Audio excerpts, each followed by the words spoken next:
Classification of lines in 3D space. Welcome, everyone. Let's begin our lesson on the classification of lines in 3D space. Now, to start, let's recall what we already know from our studies in two-dimensional geometry. In a 2D plane, the rules are quite simple. If you draw two lines, they have only two options.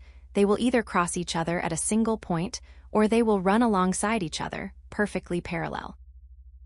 However, as we transition from a flat 2D plane into the three-dimensional space we live in, the possibilities actually increase.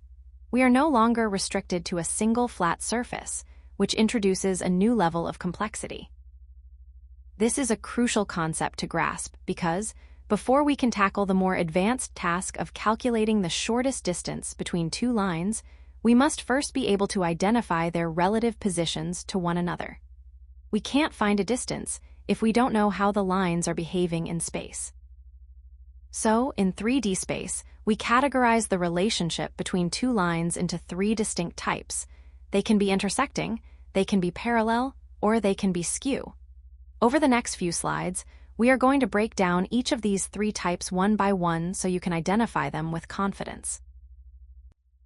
Intersecting lines. By definition, intersecting lines are lines that share exactly one common point. Think of it like two roads crossing at a single junction. A very important geometric property to remember here is that these lines are coplanar. This means that even though we are working in 3 and D space, both of these lines lie entirely within the same flat surface or the same plane. Because these lines actually meet at a specific point, calculating the shortest distance between them is quite straightforward. The minimum distance is simply 0, because there is no gap between them at the point of intersection. Finally, if you are looking at this from an algebraic perspective, there is a specific mathematical condition you need to check. If the lines intersect, it means there exists a position vector, r, that satisfies the equations of both lines simultaneously. In other words, if you plug the coordinates of that shared point into both line equations, both equations will hold true. Now that we've established that 3D space offers more possibilities than the 2D geometry you're used to, let's dive into our first specific category: intersecting lines. Parallel lines. As you might recall from your earlier studies, parallel lines are lines that never meet, no matter how far you extend them in either direction, but they always maintain a constant distance from one another. Now, pay close attention to the geometric property here. Just like the intersecting lines we discussed in the previous slide, parallel lines are coplanar. This means that even though we are working in 3D space, you can always find a single, flat plane that contains both lines. Because they stay at a fixed distance apart, the shortest distance between them is simply that constant perpendicular distance between the two lines. But how do we prove this mathematically? This is the most important part for your calculations. Two lines are considered parallel if their direction vectors. Let's call them b sub 1 and b sub 2 are scalar multiples of each other. In other words, b sub 1 equals k times b sub 2, where k is some non-zero scalar. Essentially, if one vector is just a scaled version of the other, the lines are running in the exact same direction. Now that we've established that 3D space offers more possibilities than the 2D geometry you're used to, let's look at our second category: parallel lines. Keep this in mind, because in the next slide, we are going to see what happens when lines are moving in different directions, but unlike parallel lines, they still don't lie on the same plane. Skew lines. Now we come to the most interesting case, and one that you won't encounter in your 2D geometry classes: skew lines. As we've seen with intersecting and parallel lines, those two types always exist within a single flat surface. However, skew lines are a unique phenomenon that only exists in three-dimensional space. By definition, skew lines are lines that are neither parallel nor intersecting. They are essentially missing each other in space. If we look at their geometric property, the key term here is non-coplanar. This means that, unlike the previous two types we discussed, there is no single, flat plane that can contain both lines at the same time. They exist in different levels or orientations of space. Because they don't meet and aren't running in the same direction, you might wonder how we measure the gap between them. The shortest distance between two skew lines is found by calculating the length of a very specific, unique line segment, one that is perpendicular to both lines simultaneously. To help you visualize this concept more clearly, let's move on to a real-world analogy using a simple room setting. Real-world example, the room analogy. Now, I know that the concept of skew lines can feel a bit abstract and difficult to grasp just by looking at equations. So, let's step away from the math for a moment and use a real-world analogy to help you visualize exactly what is happening. Imagine you are standing right in the middle of a standard rectangular room. First, I want you to look up at the ceiling. Imagine there is a straight line drawn diagonally across the ceiling, stretching from one corner all the way to the opposite corner. Let's call this line L1. Next, shift your gaze to one of the walls. Look at the vertical corner edge where two walls meet, running straight from the floor up to the ceiling. Let's refer to this vertical line as line L2. Now, let's analyze the relationship between these two lines. If you look at line L1, it is lying flat on the ceiling. Line L2, however, is part of a wall. Because they are on different surfaces, they will never actually touch or cross each other. This means they are not intersecting. But are they parallel?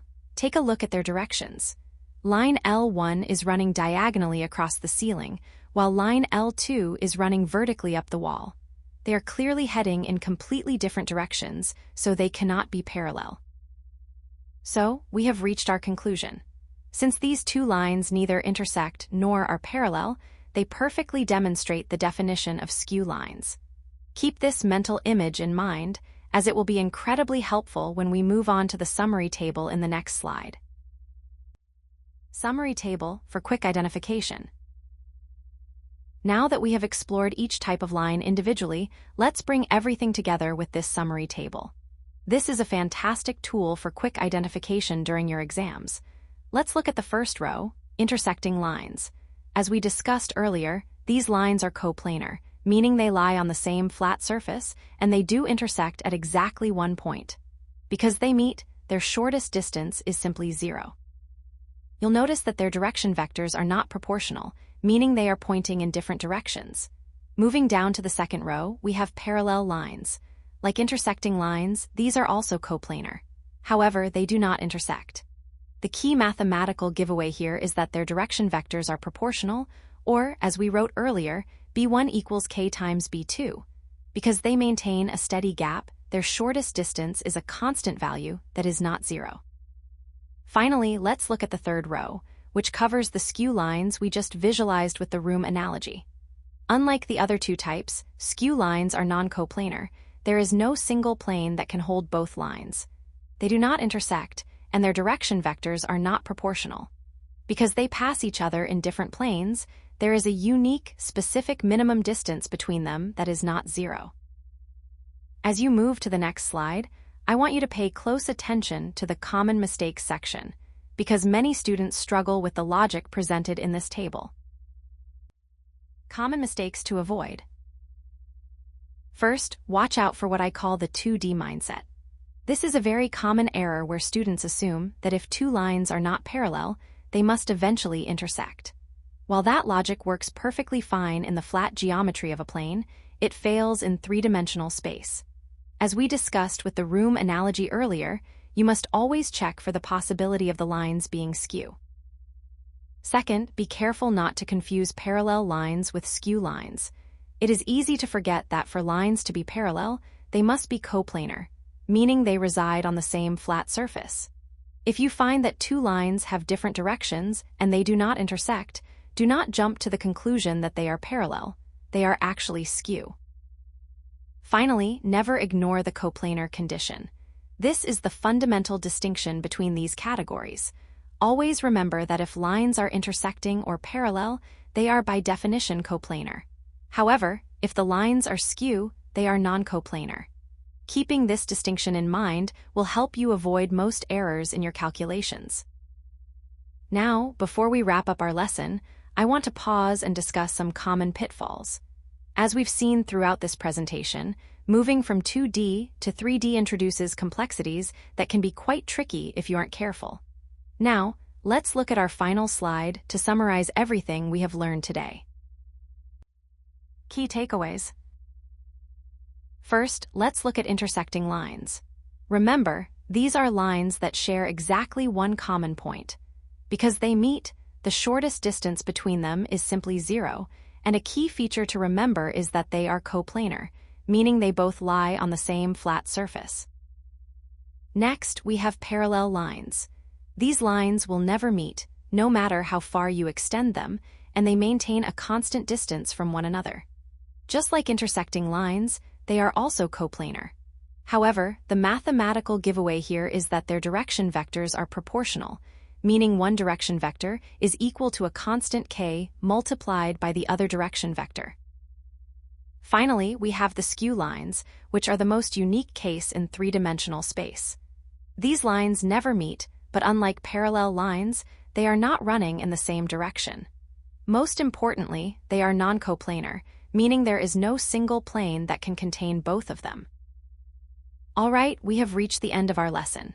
Before you move on to the practice problems, let's do a final recap of everything we've covered today to ensure these concepts are crystal clear.